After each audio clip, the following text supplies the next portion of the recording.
శ్రీమహాగణాధిపతయే నమః. ఓం గురుభ్యో నమః. ఓం శ్రీమాత్రే నమః.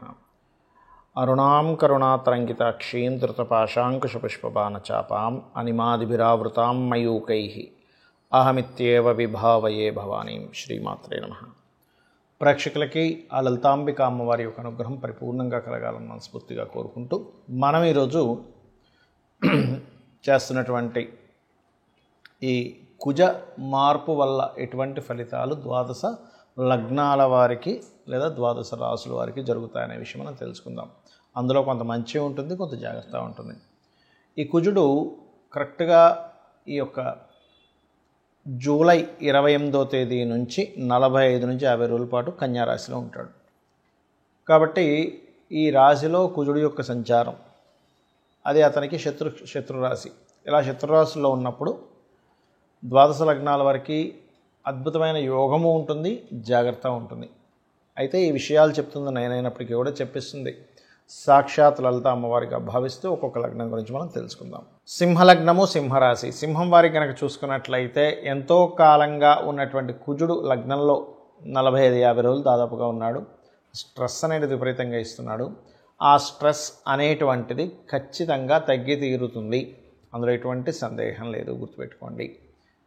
అలాగే మరొక విషయం ఏంటంటే, ఎప్పుడైతే లగ్నంలో నుంచి ముందుకు వెళ్ళిపోయాడో స్ట్రెస్ ఖచ్చితంగా తగ్గుతుంది. చిరాకుగా ఉండడం, ఒత్తిడిగా ఉండడం, ఏదో మన తల మీద ఉన్నటువంటి ఒక భారాన్ని తీసి పక్కన పెట్టినట్టుగా మీ ఫీలింగ్ ఉంటుంది, అందులో ఎటువంటి సందేహం లేదు. మరి కాకపోతే 2లో ఉన్నాడు కదండి కుజుడు. ఇక్కడ ఈ లగ్నానికి శుభుడే కానీ 2లో ఉన్నాడంటే ఇక్కడ 2 ఫలితాలు. ఒకటి, భూమి మూలంగా కుటుంబ సభ్యులతో అనవసరమైనటువంటి ఘర్షణలు జరగడం. రెండవది, భూమి మూలంగానే ధనం రావడం. ఇది మరి ఎలా డిసైడ్ అవుతుందండి అంటే, మీ జన్మజాతకంలో కనుక మంచి ధనయోగ దశలు మీ పర్సనల్ చార్ట్లో భూమి మూలంగా ధనయోగ దశలు నడుస్తున్నట్లయితే మీకు 2లో కుజుడు వచ్చినందుకు, ఈ లగ్నానికి శుభుడైనందుకు ఖచ్చితంగా భూమి మూలకంగా ధనయోగాన్ని ఇచ్చి తీరుతాడు, లేదా తల్లిగారి తండ్రి గారి యొక్క ప్రాపర్టీ మూలంగా. కానీ అలా కాకుండా మీ లగ్నానికి పాపై మీకు కూడా అలాగే ఇబ్బంది ఉంది అన్నప్పుడు ఇక్కడ కొంచెం దాని విషయంలో ఎఫెక్ట్ అనేటువంటిది ఉంటుంది. అదేవిధంగా కొన్ని ఆకస్మికంగా ఇన్సూరెన్సెస్ మూలంగా కావచ్చు, కొన్ని డిస్టర్బ్ అయిన తర్వాత కొంత మనకి మనీ వస్తుంది చూడండి, అటువంటి ధనం రావడం అనేటువంటిది బలంగా చూపిస్తుంది. కాకపోతే ఏదేమైనప్పటికీ కూడా కుటుంబ సభ్యులతో ఏదైనా భూ సంబంధించినటువంటి మాటలు కానీ లేనట్లయితే రాతకోతలు కానీ రాసుకునేటప్పుడు కొంచెం సామరస్యంగా ఉండండి. ఎందుకంటే ఇది ఇక్కడ గొడవని ఇచ్చేటువంటి దాంట్లో ఉంది ప్రత్యేకంగా. ఇక మరొక విషయం ఏంటంటే, మీరు నిత్యము చేయవలసిన దేవతారాధన దక్షిణామూర్తి యొక్క స్తోత్రం అని ఉంటుంది. దాన్ని వినండి, మీకు చదవడం వస్తే చదవండి, ఏమి ఇబ్బంది లేదు, కాకపోతే వింటే ఇంకా మంచిది. అలాగే మరొక విషయం ఏంటంటే, మీకు పంచమాధిపతి దశమ స్థానంలో ఉన్నందుకు క్రియేటివ్ రిలేటెడ్ సంబంధించిన విషయంలో జాబ్లు వస్తాయి. కాకపోతే ఈ దిస్వభావ రాసుల్లో గురువు ఉంటూ మరొక 2 దిస్వభావ రాసుల్లో శని కుజులు ఉన్నారు. కాబట్టి కొద్దిగా మీరు చేసేటువంటి ఉద్యోగంలో కొలిగ్స్తోని, సబార్డినేట్స్తోని కొంతవరకు గొడవలు కూడా ఉంటుంటాయి, కాస్త జాగ్రత్తగా ఉండండి. దీనికి మీరు దక్షిణామూర్తి ఆరాధన, కుజ శని గ్రహాల దగ్గర దీపారాధన చేయండి, అన్ని విధాలా బాగుంటుంది. అయితే మరి ఈ కుజుడు కన్యారాశిలో సంచరించేటప్పుడు ఎటువంటి ఫలితాలు ఉంటాయి?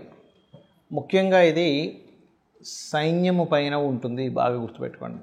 అంటే మన ఆర్మీ ఏదైతే ఉంటుందో, నేవీ ఏదైతే ఉంటుందో, అదేవిధంగా ఎయిర్ ఫోర్స్ డిపార్ట్మెంట్ ఏదైతే ఉంటుందో వారి విషయంలో, లేదా సెక్యూరిటీ రిలేటెడ్ డిపార్ట్మెంట్ రిలేటెడ్ అటువంటి వారికి కాస్త ఛాలెంజింగ్గా ఉండేటువంటివి.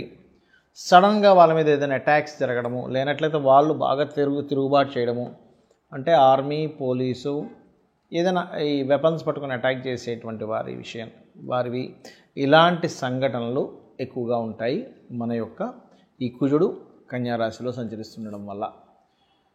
అలాగే భూములకు సంబంధించిన విషయంలో ల్యాండ్స్ చూసుకున్నట్లయితే భూముల యొక్క ధరలు పెరగడం ప్రారంభమవుతాయి కుజుడు కన్యారాశిలో ఉన్నప్పుడు. అయితే ఇక్కడ భూ సంబంధించిన విషయంలో కొన్ని వివాదాలు కూడా ఏర్పడతాయి. అందులో ముఖ్యంగా రాజకీయ నాయకుల యొక్క ఇన్వాల్వ్మెంట్ వల్ల కావచ్చు, లేనట్లయితే గతంలో ఏదైనా గవర్నమెంట్ ఇది అలాట్ చేసేసింది మళ్ళీ తీసుకుంటున్నారు ఏంటనేటువంటిది గవర్నమెంట్కి, ప్రజలకి భూ సంబంధించినటువంటి విషయంలో. ఎందుకంటే ఇక్కడ కన్యారాశి కానివ్వండి, వృషభ రాశి కానివ్వండి, మకర రాశి కానివ్వండి, భూతత్వ రాశులు అంటారు.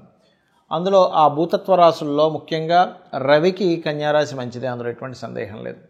కాకపోతే ఎప్పుడైతే కుజుడితో కలుస్తాడో రవి, ఎందుకంటే మనకి ఇక్కడ ఎండింగ్లో కలుస్తాడండి, స్టార్టింగ్లో ఏం కలవడు. ఎందుకంటే మనకి జూలై 28వ తేదీ ఈయన కన్యారాశిలోకి వస్తే ఆయన వచ్చేసరికి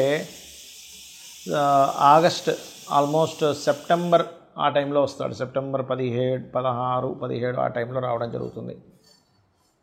కాబట్టి ఏంటంటే ఈ సమయంలో సెప్టెంబర్ ఆఖరి సమయంలో మాత్రం కాస్త ఈ గవర్నమెంట్ ఈ భూములకు సంబంధించిన విషయంలో కొన్ని ఘర్షణ యోగాలు ఇవ్వనున్నాడు అక్కడ. మరి ఈ కుజుడికి కొంతమంది కుజ సంబంధించిన విషయంలో కొన్ని రాంగ్ కాన్సెప్ట్స్ ఉన్నాయి. ఏమిటవి అంటే లగ్నం నుంచి, అది కూడా మీ లగ్నానికి శుభుడైతే ఎటువంటి కుజదోషం లేదు, పాపి అయి పాపగ్రహాలతో కలిసి ఉంటే మాత్రమే కుజదోషం. చాలామంది తెలియక దీన్ని లగ్నం నుంచి, రవి నుంచి, అదేవిధంగా చంద్రుడి నుంచి, శుక్రుడి నుంచి కూడా చూసేసుకుంటుంటారు. అలా చూడకూడదు కుజదోషాన్ని, కేవలం లగ్నం నుంచే చూసుకోవాలి. అది కూడా పాడైతేనే ఒక్కోసారి క్యాన్సిలేషన్స్ ఉంటాయి. అంటే కుజుడు శుక్రుడితో ఉన్నా, కుజుడు గురువుతో ఉన్నా, లేకపోతే కుజుడు ఉచ్చస్థితిలో ఉన్నా, కుజుడు ఉన్నటువంటి నక్షత్రాలు అనుకూలమైనటువంటి నక్షత్రాలైనా లేనట్లయితే కుజ దశ రాకపోయినా సరే దానికి ఇబ్బంది ఉండదు. అలాగే మరొక విషయం ఏంటంటే కుజుడు కొన్ని లగ్నాలకు మాత్రమే పాపి, కొన్ని లగ్నానికి శుభ్రవుతాడు. ఏ లగ్నాలకు శుభ్రవుతాడంటే మేషము, కర్కాటకము, సింహము, వృశ్చికము, ధనస్సు, మీన లగ్నాలకు శుభుడు. మిగతా 6 లగ్నాలు ఏవైతే ఉంటాయి, వృషభ, మిథున, కన్య, తుల, మకర, కుంభ లగ్నాలు పాపవుతాడు శని, కుజుడు.